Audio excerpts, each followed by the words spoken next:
Bismillahirrahmanirrahim. Assalamualaikum warahmatullahi wabarakatuh. Puji syukur kita panjatkan kehadirat Allah Subhanahu wa taala atas nikmat yang dilimpahkan kepada kita semua, baik nikmat Islam, nikmat iman, dan juga nikmat kesehatan. Salam serta salawat selalu tercurah kepada Nabi besar Muhammad SAW, serta para keluarga, para sahabat, dan juga semua pengikutnya, yang mudah-mudahan kita termasuk yang mendapatkan syafaat oleh beliau nanti di yaumil akhir. Terima kasih kepada Bapak Ketua DKM Masjid, segenap pengurus, kepada Bapak Ustadz yang telah memberikan tausiah siraman rohani, dan juga para jemaah, bapak-bapak, ibu-ibu pada sholat subuh yang dimuliakan Allah Subhanahu wa taala. Perkenalkan, kami dari Rumah Sehat Holistik Indonesia, yang alamat kami ada di Jalan Tole Iskandar, Ruko nomor 2, Pasar Segar, Depok. Saya sendiri di sini diberikan tugas oleh klinik, di mana program kita pada pagi hari ini kita namakan manasik kesehatan, di mana manasik kesehatan ada dua tujuan. Tujuan pertama adalah memberikan edukasi pendidikan kesehatan dalam rangka mencegah terhadap penyakit kronis, yang dimana menurut laporan dari Kementerian Kesehatan Indonesia, penyakit seperti diabetes, hipertensi, penyakit jantung koroner, stroke, bahkan penyakit kanker, dari tahun ke tahun angkanya terus bertambah. Jadi perlu adanya upaya pencegahan, yang tentunya pencegahan ini harus dilandasi dengan ilmu, yang mudah-mudahan kegiatan kita pada pagi hari ini menjadi ilmu yang bermanfaat. Lalu tujuan yang kedua adalah memperkenalkan konsep pengobatan holistik dengan basis pengobatan Islam. Tema yang akan kita angkat hari ini judulnya adalah kenapa penyakit kronis sulit untuk disembuhkan. Jadi insya Allah nanti 30 menit ke depan kita sama-sama akan belajar mengapa penyakit seperti diabetes, penyakit jantung, stroke adalah penyakit yang dalam dunia kedokteran medis adalah penyakit yang sulit disembuhkan. Bahkan ilmu kedokteran mengatakan penyakit tersebut tidak dapat disembuhkan, sementara si penderitanya harus menyandang penyakit tersebut seumur hidupnya. Dan saya di sini berdiri sebagai dokter spesialis naturopati. Yang ada sejarah yang ingin saya angkat sedikit. Saya lulusan Fakultas Kedokteran Universitas Islam Sultan Agung Semarang, Unisula Semarang. Tahun 2002 saya lulus menjadi seorang dokter umum, yang awalnya setelah menjadi dokter umum, saya ingin melanjutkan jenjang pendidikan kedokteran spesialis bedah. Jadi cita-cita dari kecil ingin menjadi dokter bedah. Tapi ternyata jalan hidup berubah, niat berubah. Ada satu alasan yang membuat akhirnya saya tidak lanjut menjadi dokter spesialis bedah, di mana alasan ini ada sebuah pertanyaan ya, yang pertanyaan ini ditujukan kepada saya oleh seorang ustadz. Pertanyaan yang berkaitan dengan hukum halal dan haram dalam konsep pengobatan Islam, di mana pertanyaan tersebut tidak bisa saya jawab pada tahun itu. Ya, pertanyaannya begini, dokter sebagai muslim, apakah sudah memastikan obat-obat yang selama ini dokter resepkan kepada seluruh pasien dokter, dipastikan obatnya tersebut tidak ada kandungan yang diharamkan di agama kita? Terus terang Bapak Ibu sekalian, pada tahun itu saya sendiri belum melihat ya, apakah obat-obat yang ada di rumah sakit maupun di apotik itu semua sudah mendapatkan sertifikasi halal oleh Majelis Ulama Indonesia. Yang memang ini menjadi masalah pada tahun itu. Bahkan kemarin tanggal 3 Maret Unisula pun mengadakan satu seminar yang berkaitan dengan kehalalan obat di Indonesia. Nah, ini sangat menarik. Ya, saya bertanya kepada banyak ulama, memang dikatakan bahwa jika kita sebagai muslim meminum obat dan ternyata obat-obat tersebut ada kandungan yang diharamkan dan itu menjadi satu-satunya dan tidak ada alternatif obat lain. Artinya menjadi satu-satunya obat yang dapat menyembuhkan penyakit kita dan tidak ada alternatif lainnya, hukumnya tidak apa-apa. Tetapi jika masih banyak alternatif obat yang dapat menyembuhkan penyakit kita, ya jelas hukum Islam mengatakan dengan tegas, halal ya tetap halal, haram ya pasti haram. Ya. Inilah yang membuat akhirnya saya menjadi ragu-ragu apakah saya akan terus melanjutkan pendidikan kedokteran spesialis bedah. Tahun 2004 saya memutuskan hijrah, Bapak Ibu sekalian. Ya. Hijrah dalam hal ini bukan pindah kota, tapi hijrah meninggalkan keraguan-raguan. Saya berangkat ke Malaysia untuk mendalami pengobatan tibum nabawi, pengobatan tradisional medicine, tepatnya di Institut Al-Wahida Malaysia. Lalu saya melanjutkan jenjang pendidikan kedokteran tradisional Chinese medicine di kota Beijing dan kota Ankuo di Cina. Inilah seorang dokter yang mendalami pengobatan tradisional. Dalam ilmu kedokteran disebut sebagai dokter spesialis naturopati. Ya.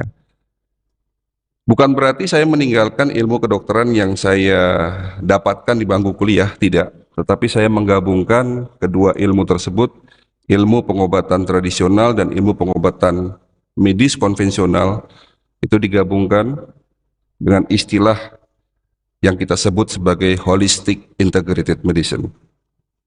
Jadi alhamdulillah sudah lebih dari 12 tahun kita terus update ilmu dan update teknologi.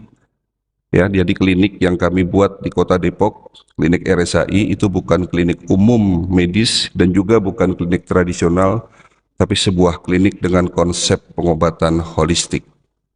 Nah, ini sedikit bercerita sejarah, ya, di mana kenapa saya memutuskan untuk mengambil jurusan pendidikan kedokteran spesialis naturopati. Dan alhamdulillah, ya lebih dari 10 tahun untuk mengobati dan mencegah penyakit kronis, pengalaman kami berbicara ternyata lebih cocok dengan konsep pengobatan holistik.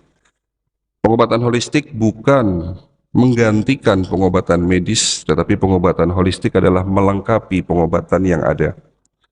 Jadi sekali lagi, ini adalah sejarah ya, di mana pengobatan holistik alhamdulillah hari ini berkembang pesat di Indonesia dan sudah lebih dari 500, walaupun memang masih sangat sedikit dokter-dokter yang mengambil jurusan pendidikan kedokteran tersebut. Ya kami masuk dalam di bawah ID dan Perhimpunan Dokter Herbal Medik Indonesia dan Ikatan Dokter Komplementer Indonesia.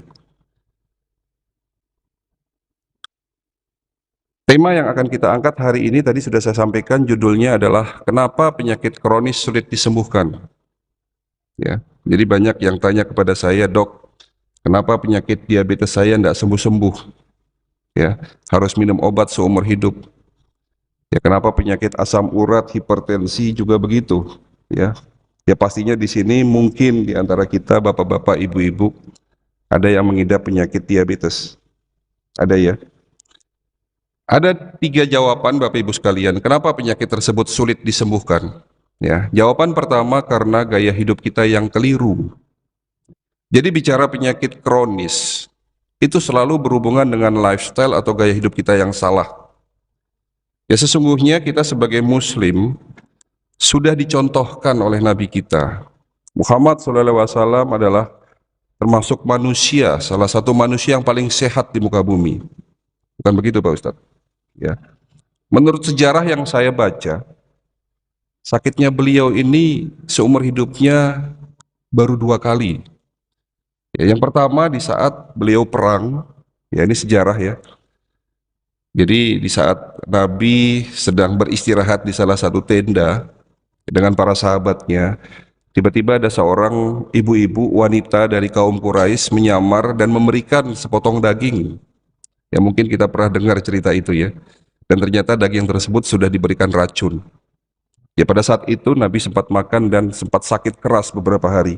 Bahkan ada sahabatnya pun yang sampai meninggal akibat dahsyatnya kekuatan racun tersebut. Nah, itu cerita sakitnya Nabi yang pertama. Lalu sakitnya Nabi yang kedua di saat beliau mau wafat, Bapak Ibu sekalian. Beliau sehat tidak diberikan secara gratis. Beliau sehat karena banyak ikhtiar yang beliau lakukan. Ya. Ada satu buku yang menarik yang perlu menjadi bacaan Bapak-bapak, Ibu-ibu sekalian. Judulnya adalah Sehat ala Rasulullah. Ya. Di situ banyak diceritakan bahwa ikhtiar yang beliau lakukan dalam rangka menjaga kesehatan itu banyak sekali. Kita sering mendengar Rasulullah makan di saat lapar, berhenti makan sebelum kenyang. Sisakan perutmu untuk sepertiga makanan, sepertiga air, dan sepertiga udara. Artinya di sini konteksnya adalah makan jangan berlebihan. Dalam sejarah pun mengatakan bahwa Nabi kita jarang sekali makan malam, Bapak Ibu sekalian. Ya. Dan ternyata hasil riset dalam ilmu kesehatan pun membenarkan apa yang dikerjakan oleh Nabi. Di mana seseorang yang punya kebiasaan makan kurang dari 4 jam sebelum tidur malam, akan terjadi gangguan metabolisme tubuh, meningkatnya racun di dalam sistem pencernaan dan sistem peredaran darah. Itu akan meningkat 4 kali lipat. Ya, jadi di sini makan malam itu lebih banyak mudorotnya daripada manfaatnya. Ya. Bapak Ibu sekalian, Indonesia termasuk penderita prostat tertinggi di Asia Tenggara, di mana bapak-bapak yang sudah usia di atas 60 tahun, hampir 40% terkena penyakit hiperplasia prostat. Ya, jadi pembengkakan prostat. Dan Bapak Ibu tahu apa salah satu penyebab dari penyakit prostat? Ada yang tahu? Salah satu penyebab dari penyakit prostat adalah kebiasaan kencing secara berdiri. Sementara Nabi kita pun sudah mencontohkan ya. Kalau tidak salah kencingnya beliau ini, maaf ya, itu jongkok ya Pak Ustadz ya. Di mana penjelasan secara medis, jika kita kencing berdiri Pak, itu masih akan ada sisa. Jadi masih ada sisa air seni di dalam kandung kemih. Tapi kalau kita kencingnya jongkok, itu akan dibantu tekanan oleh otot-otot pinggul untuk menekan kandung kemih sehingga air seni akan keluar secara tuntas. Nah, kalau masih ada sisa di dalam kandung kemih ini akan memudahkan potensi infeksi. Infeksi saluran kencing inilah yang menyebabkan infeksi di dalam prostat. Contoh banyak sekali yang mungkin Rasulullah ajarkan kepada kita tapi tidak kita lakukan hari ini. Ya, salah satu contoh lainnya, Rasulullah mengunyah dalam satu sekali kunyahan itu sampai dihitung 33 kali. Betul ya Pak? Ya, hari ini kita kalau ngunyah berapa kali Pak? Kayak ular Pak, 2-3 kali kunyah sudah ditelan ya. Ya, sekali lagi banyak sekali apa yang sudah dicontohkan oleh Nabi kita, tapi mungkin kita belum menjalankan ya hari ini. Saya ada satu cerita Bapak Ibu sekalian, dan mudah-mudahan cerita ini menjadi pelajaran buat kita. Beberapa waktu yang lalu, saya didatangi oleh seorang ibu-ibu usia kurang lebih 55 tahun, sakit gangren diabetik. Bapak Ibu tahu sakit gangren diabetik itu apa? Penyakit diabetes. Ya, kebetulan beliau mengidap penyakit diabetes sudah 8 tahun, dan 6 bulan terakhir ada luka di kaki yang terus membusuk, tidak sembuh-sembuh. Jadi telapak kakinya itu sampai mata kaki itu menghitam, bahkan waktu datang ke klinik saya itu, maaf, jari-jari kakinya sudah mulai copot satu-satu. Ya, beliau mengatakan bahwa sudah berobat kemana-mana, bahkan dokter di rumah sakit yang beliau kunjungi mengatakan ini kaki sudah tidak bisa diselamatkan dan harus segera diamputasi. Ya. Beliau bertanya kepada saya, "Dok, apakah tidak ada cara lain supaya kaki saya sembuh tanpa harus dipotong? Kalau ada dokter, tolong resepkan obatnya apa?" Apa yang saya lakukan Bapak Ibu sekalian? Metode pengobatan holistik bukan mengobati akibat, tapi mengobati penyebab dari sakitnya beliau. Ya, kebetulan klinik RSAI pun didukung dengan teknologi. Salah satu teknologi yang kami punya adalah teknologi medical check up dengan pengobatan secara holistik tentunya, karena memang alat ini tidak ada ya, tidak ada di rumah sakit maupun di laboratorium. Alat ini kami temukan waktu kami masih belajar di Beijing, di mana salah satu kelebihan alat tersebut dapat memeriksa 250 pemeriksaan dalam waktu hanya 5 menit. Jadi ini ada kabar baik buat bapak-bapak, ibu-ibu yang takut sama jarum suntik, ya, karena tanpa harus dikeluarkan darahnya, tanpa harus dikeluarkan darah bapak ibu, alat tersebut mampu mendeteksi 250 kelainan yang ada dalam tubuh kita. Ya. Alat tersebut memeriksa tubuh lewat gelombang energi, di mana tubuh manusia ini seperti lampu. Ya. Lampu ini ada dua unsur Bapak Ibu sekalian, unsur fisik dan unsur energi yang saling berkaitan. Fisiknya harus baik, bohlamnya harus baik, tidak boleh pecah. Ya. Kabelnya pun tidak boleh ada yang putus, tetapi tidak bisa nyala kalau tidak ada listrik, betul. Dua-duanya ini harus saling mempengaruhi. Kalaupun ada listrik, belum tentu bisa menyala secara normal jika listriknya dayanya berlebih. Lama-lama itu lampu akan pecah, ataupun dayanya berkurang. Kalau orang Jawa bilang bleret lampunya. Ini yang terjadi dalam tubuh kita Bapak Ibu sekalian. Tubuh manusia ini dipengaruhi oleh dua unsur, unsur fisik dan unsur energi. Mengapa jantung bisa berdetak? Ya, itu pastinya ada dua syarat mutlak yang harus dipenuhi. Syarat pertama adalah fisik jantungnya harus baik, Pak. Jadi mulai dari ototnya, katupnya, pembuluh darah koronernya itu harus baik, tetapi belum tentu bisa berdetak secara normal jika kelistrikan yang masuk dalam jantung tersebut itu pun bermasalah. Nah, kembali lagi ke cerita alat tadi, alat tersebut bukan mendeteksi organ lewat fisik, tapi mendeteksi kelainan tubuh kita lewat energi. Ya. Nah, singkat kata, beliau saya periksa, ya, dan ternyata hasilnya fungsi livernya terganggu, fungsi ginjalnya tinggal 40%, dan ini semua disebabkan karena kekentalan darah yang cukup tinggi akibat terlalu tingginya kadar racun di dalam tubuhnya. Pertanyaannya kenapa gitu loh? Ini masih ada koma, pertanyaannya kenapa gitu loh? Kenapa kok beliau bisa sakit seperti itu?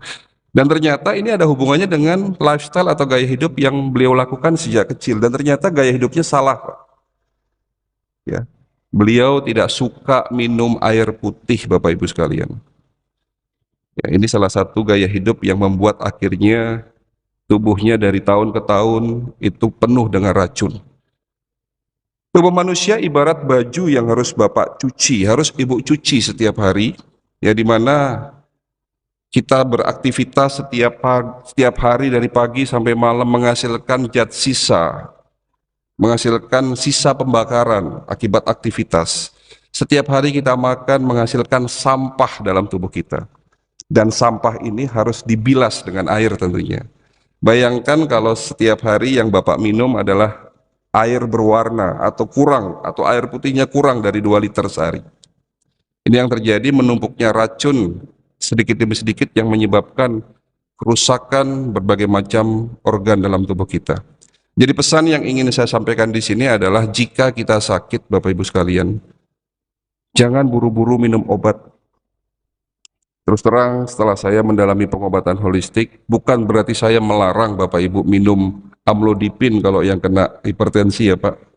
Bukan berarti saya melarang Bapak minum metformin bagi yang kena diabetes. Tidak. Tetapi itu semua tidak akan berhasil pengobatannya jika kita tidak mau merubah gaya hidup kita yang salah. Ya. Jadi sekali lagi pesannya seperti itu. Lalu jawaban kedua, kenapa penyakit kronis sulit disembuhkan? Karena pengobatan yang keliru Bapak Ibu sekalian. Saya katakan pengobatan bukan salah, tapi pengobatan yang tidak tepat. Tadi juga saya sudah sampaikan bahwa selama ini kita berobat, kita minum obat. Ya, fokusnya adalah ke akibat, bukan ke penyebab. Ya. Untuk menjelaskan poin 2 ini saya ingin bercerita. Ada 3 kasus pasien. Pasien pertama, tolong perhatikan, seorang ibu-ibu, ya, ini ibu-ibu lagi, usia 58 tahun dengan keluhan, "Dok, sudah 8 bulan pinggang saya sakit." Nah, tolong perhatikan keluhannya. "Dokter, sudah 8 bulan pinggang saya sakit dan sudah minum obat selama 8 bulan, tidak sembuh-sembuh, Dok. Menurut Bapak, mungkin menurut Pak Ustadz, kira-kira kalau sakit pinggang, penyebabnya apa nih? Kurang minum. Berarti kalau kurang minum hubungannya dengan organ ginjal. Ya, oke, kita simpan dulu. Itu baru kira-kira, atau dalam bahasa kedokteran disebut sebagai suspek diagnostik. Ya, kira-kira. Kalau masih kira-kira kan berarti belum tepat ya. Lalu kira-kira lain apa, Pak? Selain tadi disampaikan bahwa kalau nyeri pinggang gangguan ginjal, lalu kira-kira yang lain apa penyebabnya? Ada yang tahu? Kalau sakit pinggang, kira-kira hubungannya dengan organ apa? Selain ginjal? Tulang belakang. Oke. Kita kenal penyakit yang namanya HNP, hernia nucleus pulposus, atau orang bilang saraf kejepit. Bapak Ibu sekalian, saya sebagai dokter tentunya tidak langsung beri obat. Ya, kembali lagi konsep pengobatan holistik bukan mengobati akibat, tapi mencari penyebab kenapa kok beliau sakit pinggang. Ternyata beliau sudah diperiksa, ya, memang ada beberapa pemeriksaan yang sudah beliau lakukan, dan salah satu pemeriksaan yang beliau lakukan adalah foto ronsen tulang belakang. Dan ternyata Bapak Ibu hasilnya tahu apa? Hasil yang saya lihat dari pemeriksaan foto ronsen tulang belakang tidak didapatkan adanya kerusakan di tulang belakang, tidak ditemukan adanya saraf kejepit. Jadi suspek diagnostik dari HNP kita coret ya. Lalu kita lihat lagi tadi ginjal. Pun dia membawa hasil laboratorium, ternyata fungsi ginjalnya pun normal. USG menyatakan ini normal. Artinya di sini seorang dokter yang menangani beliau sebelumnya belum menemukan apa penyebab sakit beliau. Dan sudah 8 bulan beliau minum obat yang sifatnya hanya sebagai pereda nyeri. Apa yang saya lakukan sekali lagi sebagai dokter, tentunya saya harus mencari tahu. Dan kebetulan klinik Rumah Sehat Holistik Indonesia yang ada di Depok ini kami lengkapi dengan teknologi. Kalau teknologi yang pertama itu adalah teknologi yang kami import, kami datangkan dari China ya, sekitar 10 tahun yang lalu. Nama teknologinya adalah Human Resonance Magnetic Analyzer. Tapi teknologi kedua ini, alat kedua yang kami punya adalah alat yang cukup baru dalam ilmu kedokteran, di mana alat ini mirip seperti MRI yang ada di rumah sakit. Cuman teknologinya berbeda, pemeriksaan organ tubuh lewat gelombang otak. Jadi jangan dibayangkan kalau datang ke klinik saya, insya Allah kalau ada waktu ya, nanti pemeriksaan di sana alatnya tidak seperti di rumah sakit, tidak menakutkan yang harus Bapak masuk ke dalam lorong, itu bukan seperti itu. Alatnya kecil seperti USG, hanya ada alat yang kita pasangkan ke kepala, karena memang itu alat ini menangkap gelombang NLS namanya, non-linear system dari telinga, dan kelebihan dari alat tersebut dapat mendeteksi seluruh kelainan organ dari kepala sampai ujung kaki, Pak, dalam bentuk gambar full color 3 dimensi. Jadi jangan kaget di dalam layar monitor, di depan layar monitor nanti akan terlihat jantung Bapak dari atas, bawah, samping, dalam itu kelihatan semua 3 dimensi.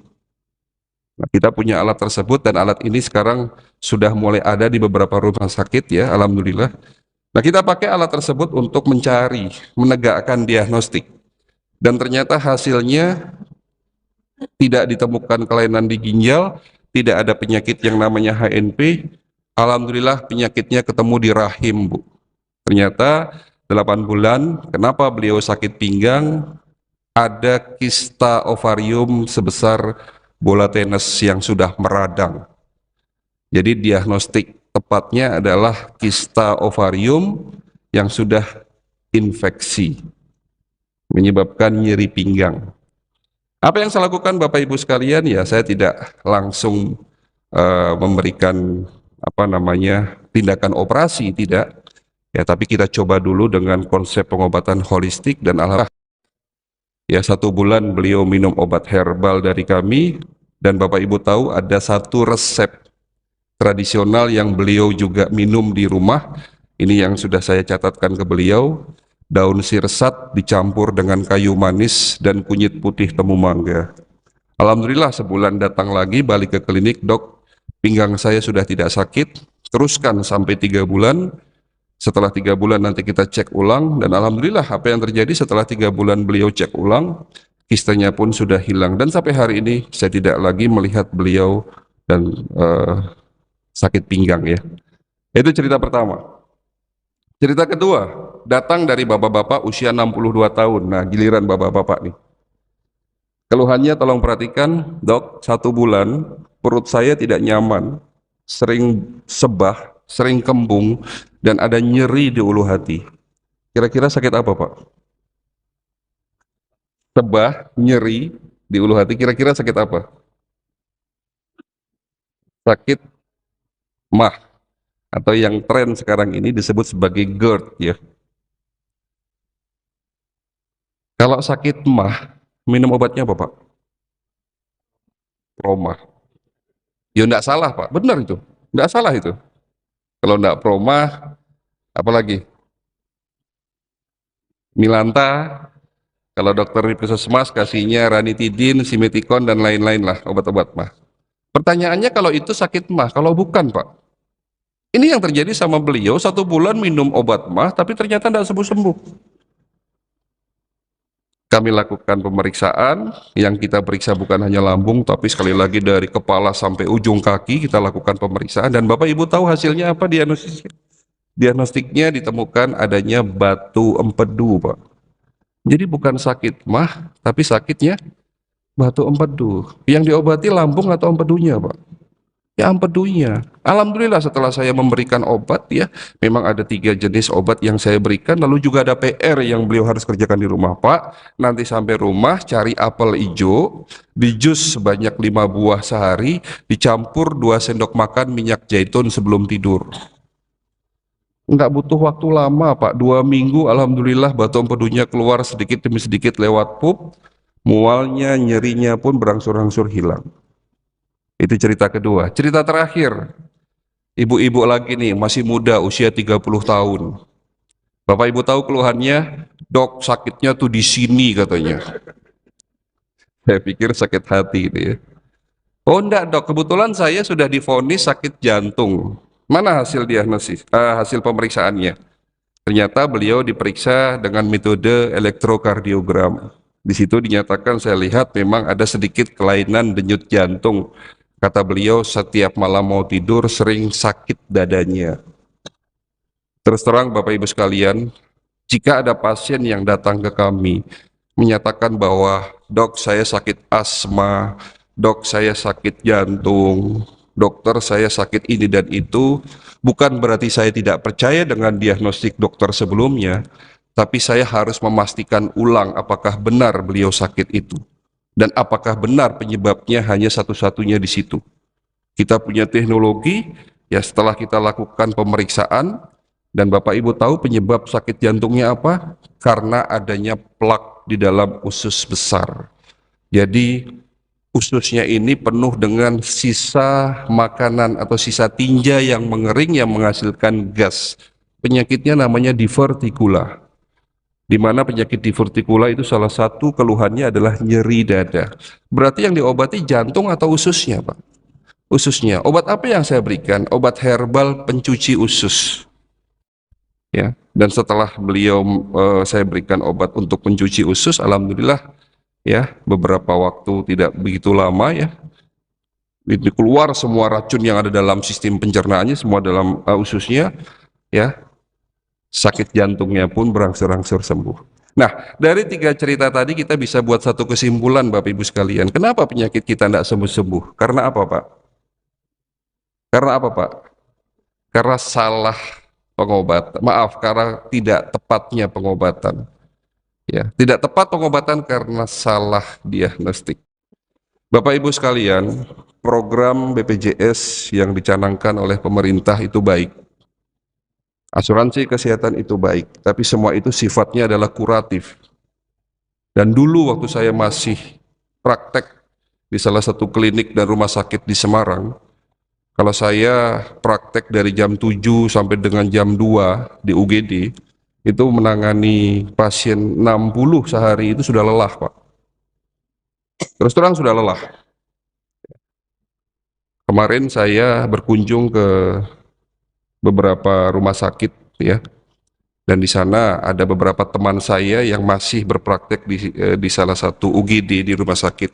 Beliau curhat kepada saya kalau dia bekerja setiap hari harus minimal menangani 150 pasien, Pak. Jadi jangan kaget, Pak, jangan salahkan dokter kalau dokternya sering merengut, Pak. Ya, jadi Bapak datang, itu bahkan kalau kemarin saya ke salah satu rumah sakit swasta di Depok, itu jam 3 sore saya berkunjung ke sana, itu antrian masih panjang itu. Ya, Bapak bisa bayangkan ya, 150 pasien yang harus dilakukan pemeriksaan. Apakah dokter ini melakukan pemeriksaan secara teliti? Ya tentunya tidak, Pak. Ya bahkan Bapak datang belum duduk aja udah resep sudah jadi ya, Pak. Mohon maaf ya. Di sini tadi saya mendengar ternyata ada kawan saya satu angkatan ya, Ibu Dokter Neti ya. Alhamdulillah ada di sini, sudah lama gak ketemu ya. Ini ada satu angkatan saya. Ya mungkin seperti itu adanya ya. Jadi yang paling penting adalah mencegah tentunya. Mencegah lebih baik daripada mengobati ya. Oke, itu jawaban kedua. Kenapa penyakit kronis sulit disembuhkan? Lalu jawaban terakhir, kenapa penyakit kronis sulit disembuhkan? Tapi sebelum saya menjawab pertanyaan ketiga, saya ingin bertanya kepada Bapak Ibu sekalian. Bapak Ibu sehat di sini? Sehat. Insya Allah sehat ya? Pernah pusing, Pak? Enggak pernah pusing ya, Pak? Oke. Oke.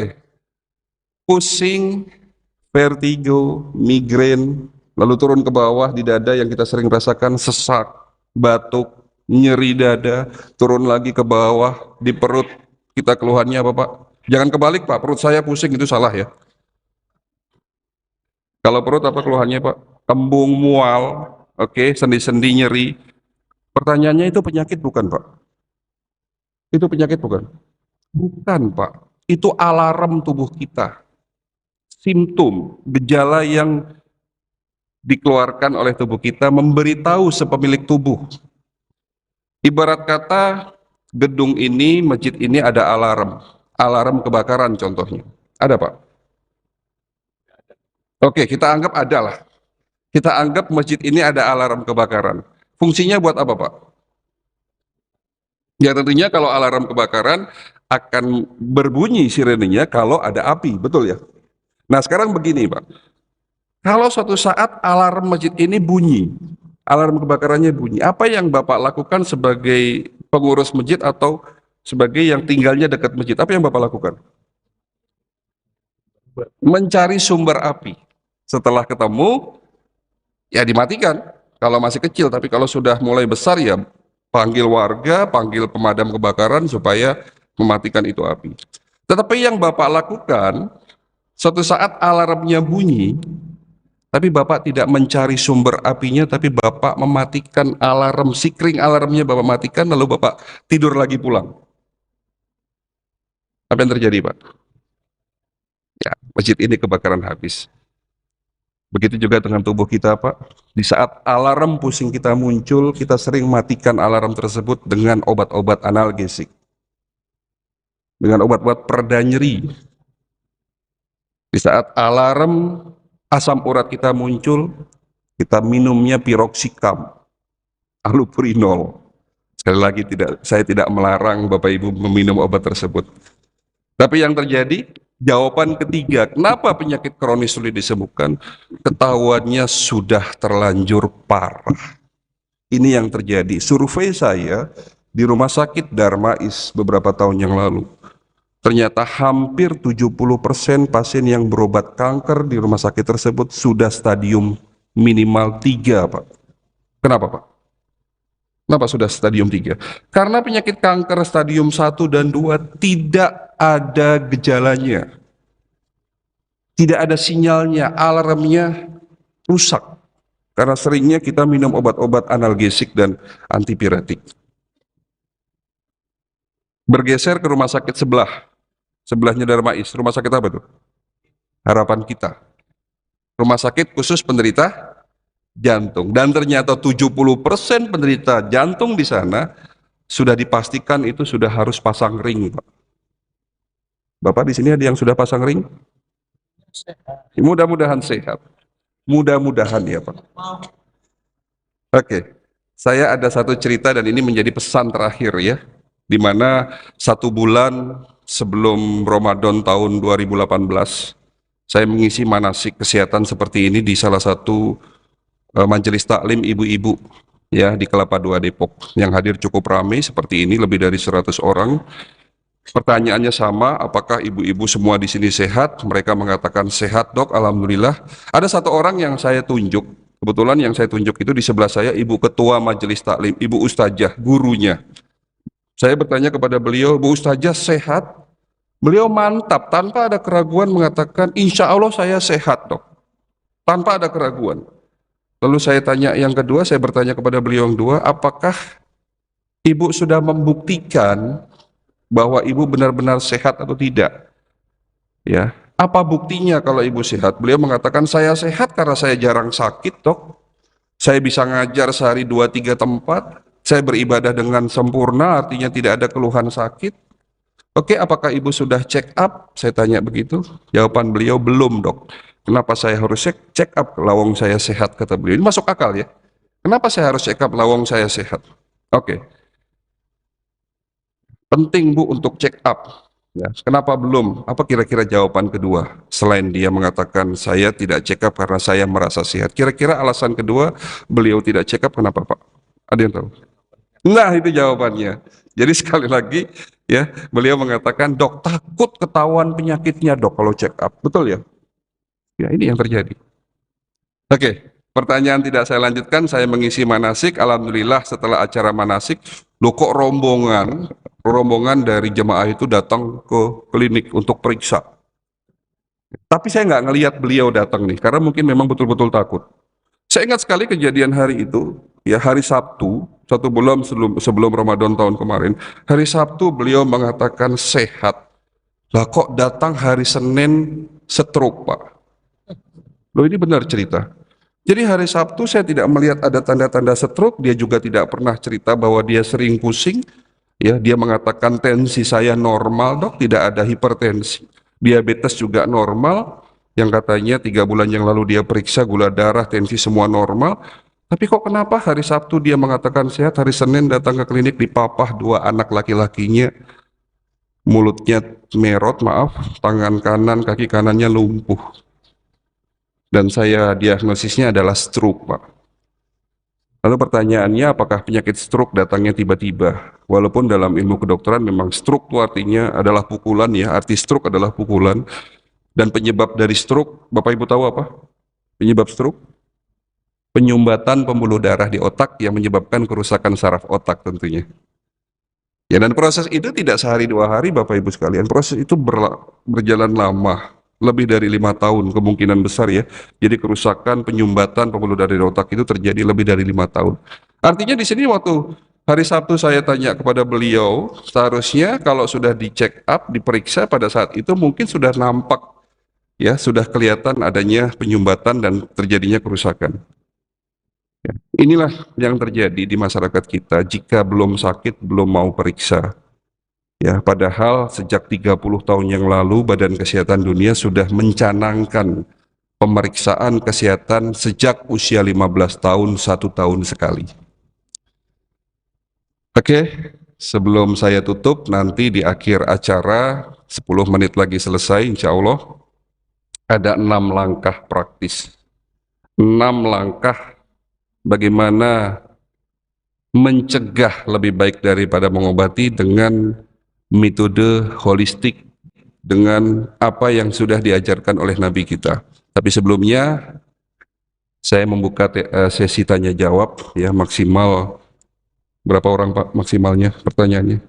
2 orang ya. Monggo silahkan kalau ada yang mau bertanya mengenai materi kita hari ini yang judulnya tadi sudah kita sebutkan, kenapa penyakit kronis sulit disembuhkan, ada 3 jawaban.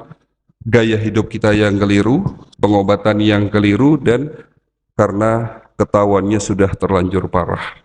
Monggo silahkan kalau ada yang kurang jelas. Dipersilahkan. Ya, silahkan Pak.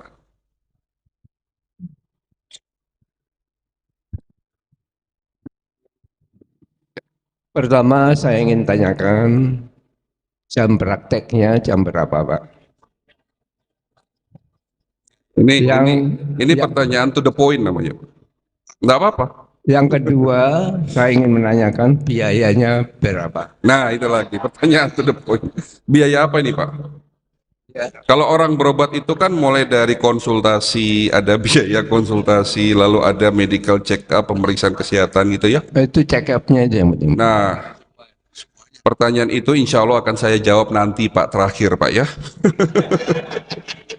Insya Allah nanti akan saya jawab. Mungkin ada pertanyaan lain dulu. Ya, silakan. Dari sini ya. Ditunggu dulu ya Pak.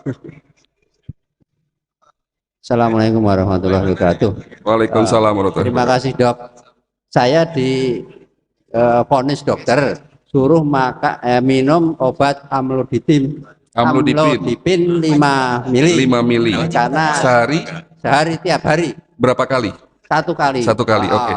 Tapi kan saya kalau periksa terus tiap minggu di puskesmas yang gratis kan. Itu Enggak gratis Pak, bayar. BPJS kan juga bayar Pak.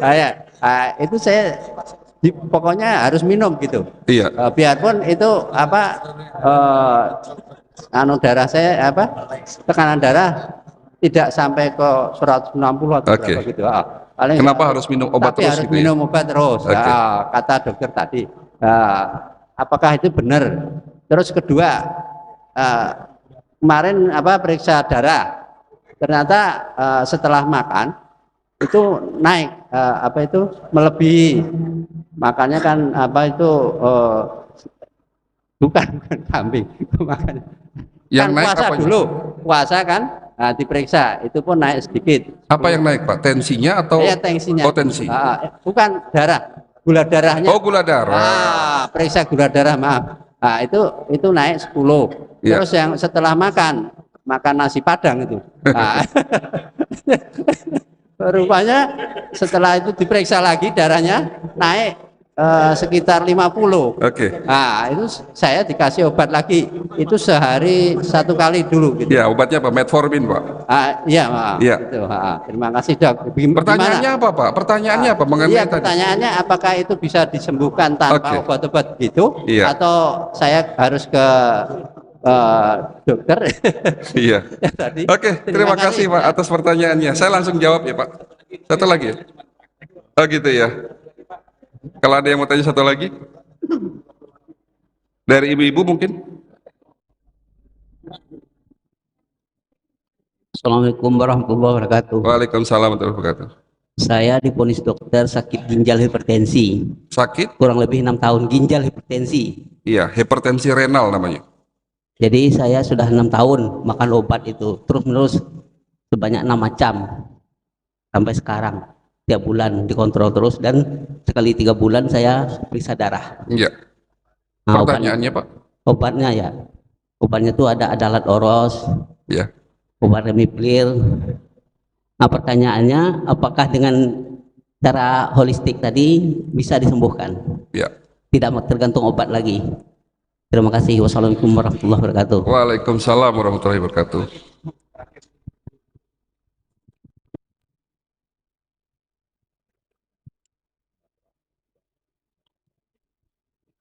Assalamualaikum warahmatullahi wabarakatuh. Waalaikumsalam warahmatullahi wabarakatuh.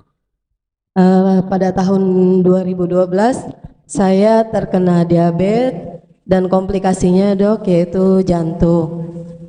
Awal-awal saya pakai herbal, kebetulan adik saya juga herbalis. Memang pengobatannya agak lambat ya dok, tapi hasilnya memang bagus. Lalu pada tahun 2013 itu jantung saya mengalami sesak yang hebat. Akhirnya saya ke rumah sakit. Dan akhirnya saya pakai obat dari rumah sakit, insulin, terus bisoprolol, metformin dan lain-lainnya. Nah, bagaimana dok kalau obat herbal dan obat dokter itu saya kombinasikan pada saat ini gitu? Ya, Terima kasih. terima kasih. Ya, silakan. Terima kasih atas pertanyaan Bapak Ibu sekalian. Waktu saya masih menjadi seorang dokter umum, dalam ilmu kedokteran dikatakan bahwa penyakit degeneratif seperti diabetes, hipertensi, sakit asam urat, jantung koroner, itu adalah penyakit yang tidak dapat diobati dan tidak dapat disembuhkan. Tapi ternyata teori itu menurut saya keliru setelah saya mendalami pengobatan tibum nabawi. Sementara Rasulullah SAW sendiri bersabda, likuli dain dawaun, setiap penyakit pasti ada obatnya. Pengobatan bukan hanya berdasarkan fisik, tapi pengobatan holistik meliputi 4 tahap pengobatan. Tiga tahap pengobatan. Fisik, emosional atau psikologi, dan spiritual. Jadi ternyata orang sakit itu bukan hanya fisik yang sakit, tapi juga dari sisi emosi, psikologi, dan spiritualnya. Ya. Jadi sekali lagi pengobatan holistik bukan hanya mengobati fisik. Kalau kita bicara fisik, itu pun dalam ilmu kedokteran holistik dibagi 2 fisik. Fisik yang terlihat dan fisik yang tidak terlihat. Apa yang dimaksud dengan fisik yang tidak terlihat? Ya seperti lampu. Ada fisik yang terlihat, ada fisik yang tidak terlihat. Yang tidak terlihat di sini adalah listrik. Ya, dalam ilmu kedokteran medis, energi dalam tubuh kita ini tidak dieksploitasi, tidak dijelaskan, kurang dipelajari, sehingga ini yang menjadikan kenapa pengobatan tidak tuntas. Itu satu. Yang kedua, menjawab pertanyaan Bapak Ibu sekalian, semua di sini saya rangkum menjadi satu. Beda antara pengobatan holistik dan pengobatan medis. Tadi saya sudah sampaikan di awal bahwa pengobatan medis hanya mengobati akibat dari sakit, bukan mengobati penyebab dari sakit. Contoh, saya mau tanya nih, untuk menjawab pertanyaan Bapak Ibu tadi, saya mau tanya balik sama Bapak Ibu. Bapak Ibu tahu sakit asam urat? Asam urat tahu? Gejalanya apa? Nyeri, oke, nyeri di sendi. Ya, kalau Bapak Ibu sakit asam urat minum obat apa, Pak?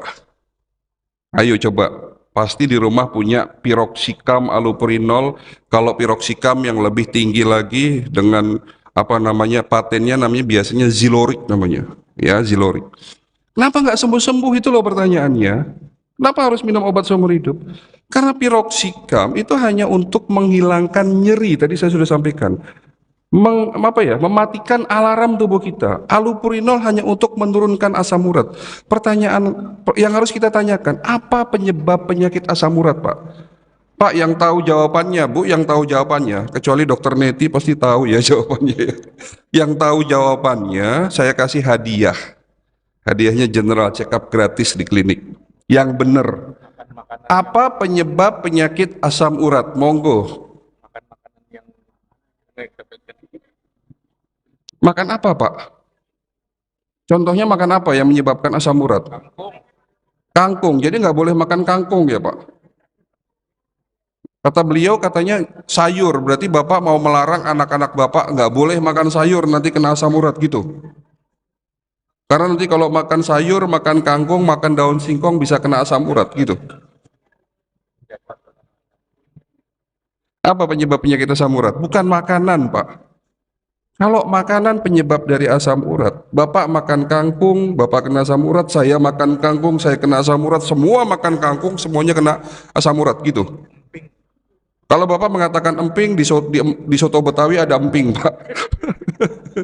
Saya paling hobi makan soto Betawi, tapi saya nggak pernah sakit asam urat, Pak. Seminggu sekali saya pasti makan soto Betawi. Ya. Bukan emping, bukan makanan.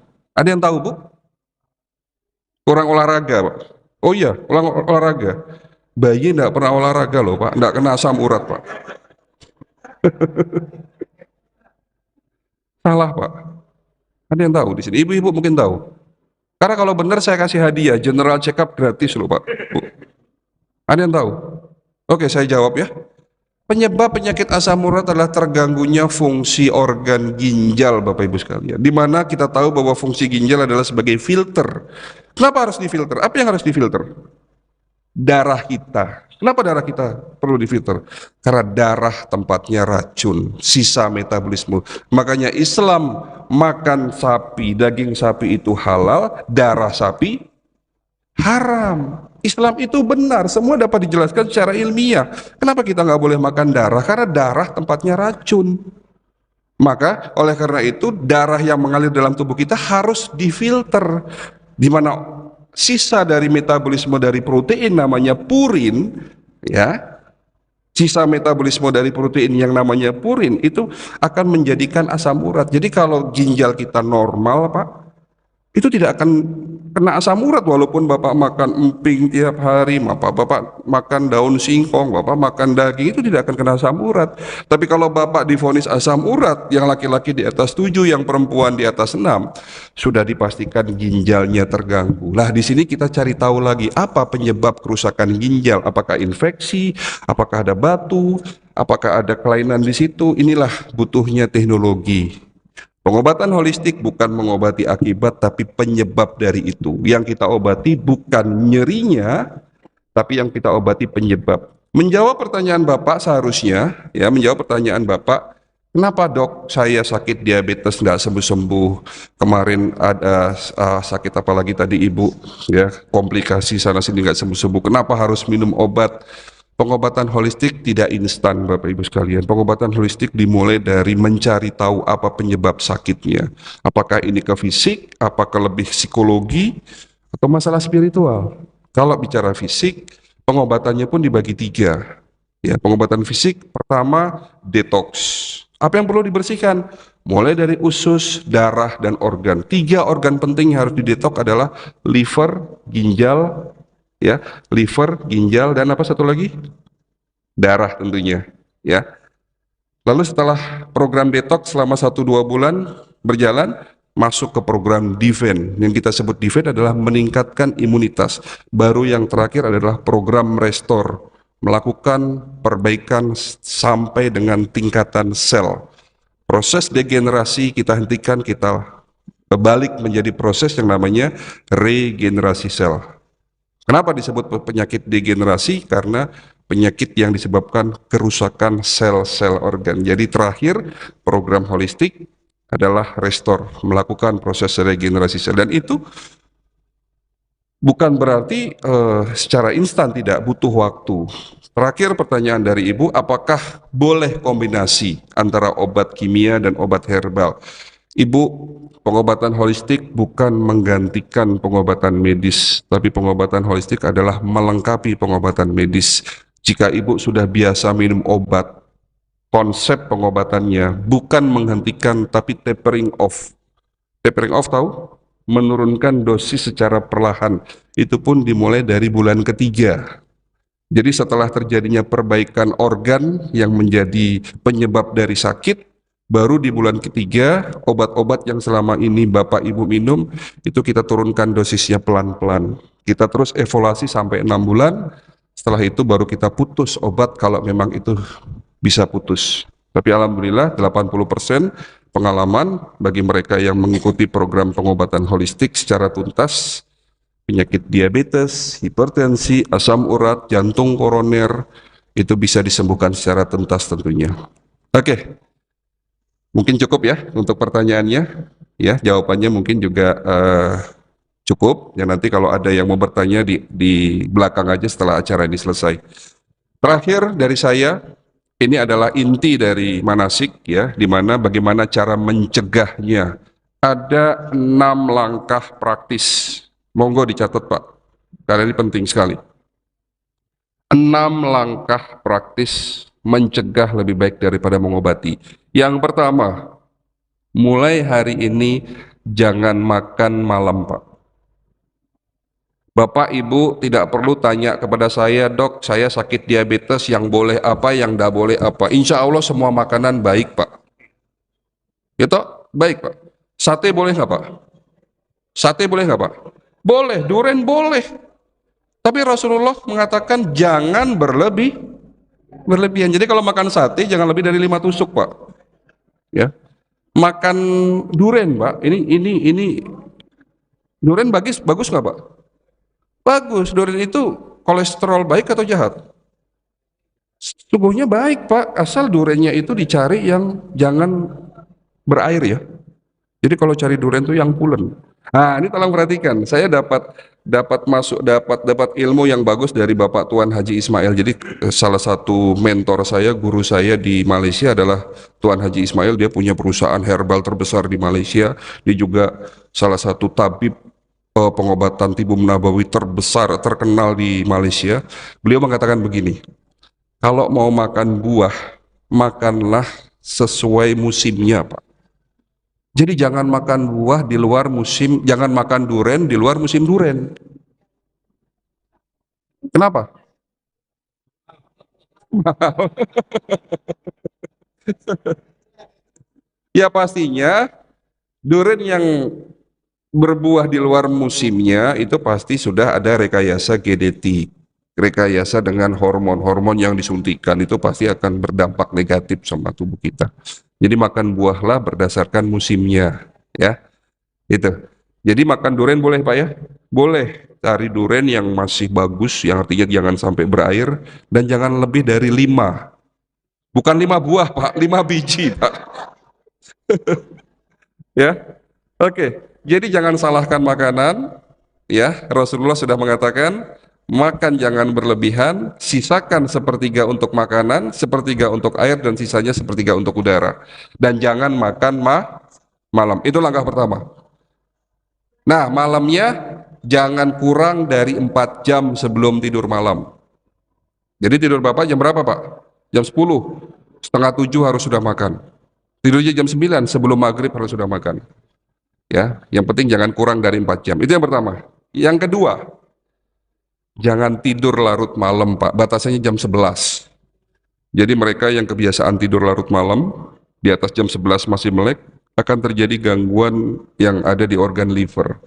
Di mana jam 11 sampai dengan jam 1 malam, itu liver kita bekerja untuk melakukan detoksifikasi dengan syarat tidur harus pulas.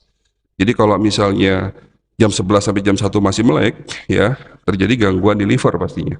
Ya. Oke, itu yang kedua, jangan tidur larut malam. Yang ketiga, air putih, Pak. Air putih dijaga cukup, jangan berlebih, jangan kurang. Cukupnya berapa? Kurang lebih 2 sampai 3 liter. Rasulullah pun mengajarkan cara minum air putih ada 6 sunnah di situ. Dengan cara duduk atau bersila dengan tangan kanan, seteguk demi seteguk. Jangan langsung 1 gelas dihabiskan dalam sekali tegukan. Jadi cukup 3 tegukan, membaca basmalah diakhiri dengan alhamdulillah. Ini banyak sunnah yang diajarkan oleh Nabi.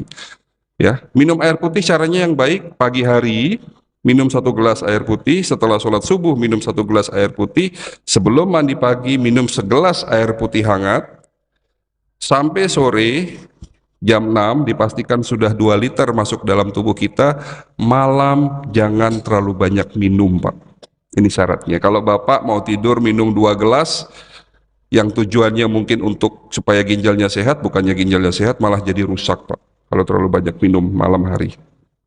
Ya, itu langkah ketiga. Langkah keempat, puasa Pak.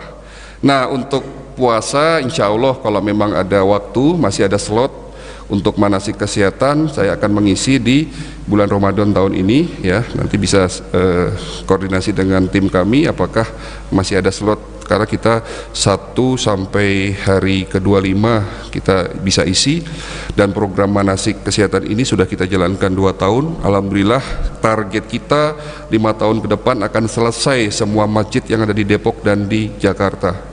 Memang kita hanya bisa mengisi manasik kesehatan ini di hari Sabtu dan Minggu, ya, jadi paling Jumat, Sabtu, Minggu, itu pun jarang Jumat, hanya Sabtu dan Minggu kita bisa isi, sehingga seminggu hanya 2 kali, kali 4 hanya 8 tempat. Sementara jumlah dari masjid yang ada di Depok maupun Jakarta, Jabodetabek itu ribuan Pak. Jadi saya sudah hitung, mungkin untuk datang ke masjid ini lagi insya Allah kalau diberi waktu bisa 5 tahun, 6 tahun lagi Pak. Ya, oke. Jadi nanti kalau di bulan Ramadan kita punya program lain, bukan manasik kesehatan seperti ini dengan tema yang berbeda, tentunya temanya tema puasa. Ya, oke. Itu yang keempat, masalah puasa. Yang kelima, nah ini penting. Ya, sebelum saya menjawab yang kelima, saya ingin sedikit menyampaikan sabda Rasulullah, pesan Rasulullah begini. Rasulullah mengatakan di dalam tubuhmu ada segumpal daging, dan jika segumpal daging itu rusak, rusaklah seluruh tubuhmu, dan jika segumpal daging itu sehat, akan sehatlah seluruh tubuhmu. Dan apa itu segumpal daging? Segumpal daging itu sesungguhnya adalah hatimu. Ternyata hati yang dimaksud Nabi kita ini bukan liver, bukan jantung, tapi yang dimaksud Nabi adalah perasaan kita, hati kita, kolbu kita, jiwa kita. Jadi kalau perasaan kita gampang stres, ya gampang sakit, Pak. Makanya Rasulullah mengatakan langkah kelima untuk sehat adalah jaga hati kita. Ya, sehat itu sederhana sebetulnya, sehat itu mudah. Ya, sehat itu caranya bahagiakan orang lain, permudah urusan orang lain. Insya Allah kita sehat. Ya, itu langkah 1 dan kelima, sifatnya individual, Pak. Artinya Bapak bisa lakukan sendiri di rumah tanpa bantuan orang lain. Tapi langkah ke-6 ini masih butuh bantuan orang lain. Langkah ke-6 butuh bantuan dokter dan pihak rumah sakit. Kira-kira langkah ke-6 apa, Pak? Mencegah lebih baik daripada mengobati, melakukan general check up sebelum sakit, Pak. Jadi kalau sakit dulu baru check up itu bukan mencegah namanya, Pak. Stroke dulu baru periksa kayak ibu ustazah tadi, ya bukan mencegah. Nah, sementara ya mencegah dengan cara medical check up memang tidak mudah karena di situ banyak kendala. Kendalanya apa kira-kira, Pak? 1, kendala check up ini apa? Tadi takut ketahuan penyakitnya, Pak. Tapi insya Allah setelah acara manasik ini selesai, menjadi pertimbangan Bapak untuk check up ya, Pak. Jangan takut lagi karena penting sekali untuk check up. Kendala kedua apa, Pak? Biaya. Nah, kira-kira biaya general check up piro, Pak? Ini sekalian menjawab pertanyaan beliau loh. General check up di rumah sakit loh, bukan di klinik saya. General check up di rumah sakit. Kalau saya lihat rumah sakit yang paling komplit di Indonesia, di Jakarta, itu dengan teknologi yang paling baru, itu Siloam, Pak. Rumah sakit Siloam. Itu berapa? General check up sampai dengan MRI seluruh organ. MRI seluruh organ loh, bukan hanya jantung atau otak saja, tapi seluruh organ di scanning. Kira-kira berapa biayanya? Ya. Kemarin ada pasien saya scanning seluruh organ di salah satu rumah sakit swasta di Indonesia, itu biayanya 30 juta, Pak. Jadi Bapak Ibu sekalian, mumpung hari Minggu, silahkan ke rumah sakit untuk general check up, biayanya 30 juta. Kira-kira ada yang mau berangkat enggak, Pak? Mungkin kalau warga di sini ada yang bisa berangkat, tapi kalau masyarakat secara umum belum tentu. Kalau saya pun punya uang 30 juta, saya mending daftarin umroh, Pak. Gitu ya, Pak. Ya. Nah, pertanyaannya, kalau ada general check up komplit tapi dengan teknologi yang berbeda, kira-kira mau enggak, Pak? Biayanya terjangkau, Pak. Ini menjawab pertanyaan beliau. Boleh saya jawab, Pak Ustadz? Boleh, Pak? Menjawab pertanyaan beliau tadi, berapa dok piro dok biaya general check up di klinik kami? Gitu ya, boleh ya? Oke. General check up di rumah sakit biayanya 30 juta. Apa yang didapatkan? Pemeriksaan darah, foto ronsen, ya, sampai dengan scanning. Itu total kurang lebih 30 juta. Itu pun katanya sudah diskon. Di klinik kami ada 2 alat. Alat pertama tujuannya untuk memeriksa fungsi organ lewat gelombang energi. Yang dideteksi 250 pemeriksaan. 20 lembar nanti di print, Pak. Bentuknya angka, mulai dari fungsi otak, fungsi jantung, paru dan sebagainya, ya, sampai dengan mengetahui kadar racun di dalam tubuh kita. Insya Allah bisa terdeteksi. Lalu alat kedua, ini alat penemuan dari Rusia. Alat ini saya datangkan kurang lebih 5 tahun yang lalu. Nama alatnya 3D NLS Bioscanner. Hasilnya berupa gambar organ full color 3 dimensi. Apa yang dilihat dari alat tersebut? Seluruh organ tanpa terkecuali, kecuali kuku dan rambut nggak bisa kedeteksi.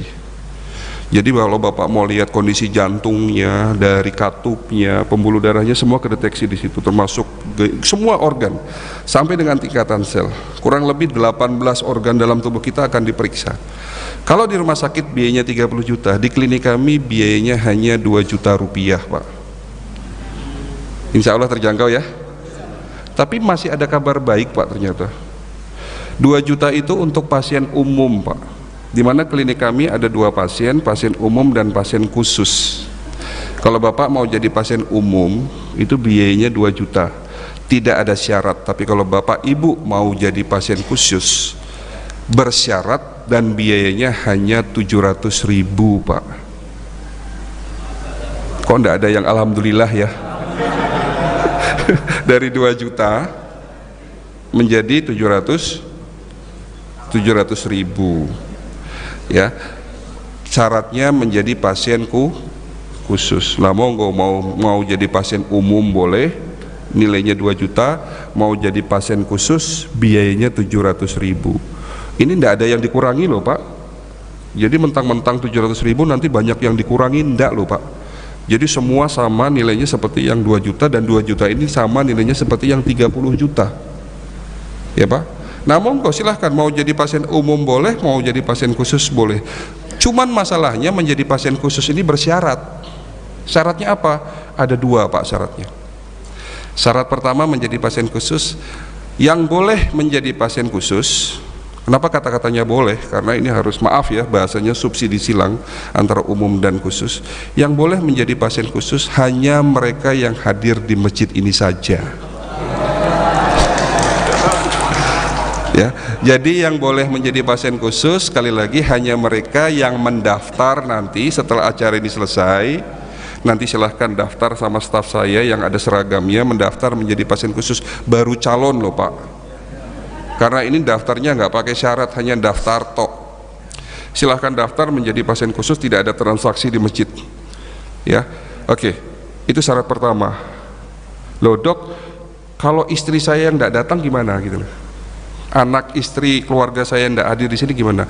Kalau Bapak sudah jadi pasien khusus, kartu member Bapak bisa pinjamkan ke keluarga Bapak yang tidak datang hari ini, mereka pun otomatis jadi pasien khusus. Tapi mohon jangan dipinjamkan ke tetangga Pak. Yang nggak datang itu jangan dipinjemin, karena memang program ini khusus yang mereka mengikuti kegiatan manasik saja ya. Jadi inilah bentuk silaturahim ya Pak. Oke, itu syarat pertama. Syarat kedua masih ada Pak, Bu. Syarat kedua masih ada. Syarat kedua, waktu pemeriksaan kan harus diperiksa Pak. Untuk jadi pasien khusus ini harus diperiksa dulu. Waktu pemeriksaan yang menentukan kami, bukan Bapak. Dan kapan pemeriksaannya? Mumpung hari ini masih libur, hari ini tanggal merah, hari Minggu, kita tunggu hari ini sampai dengan jam 3 sore ya.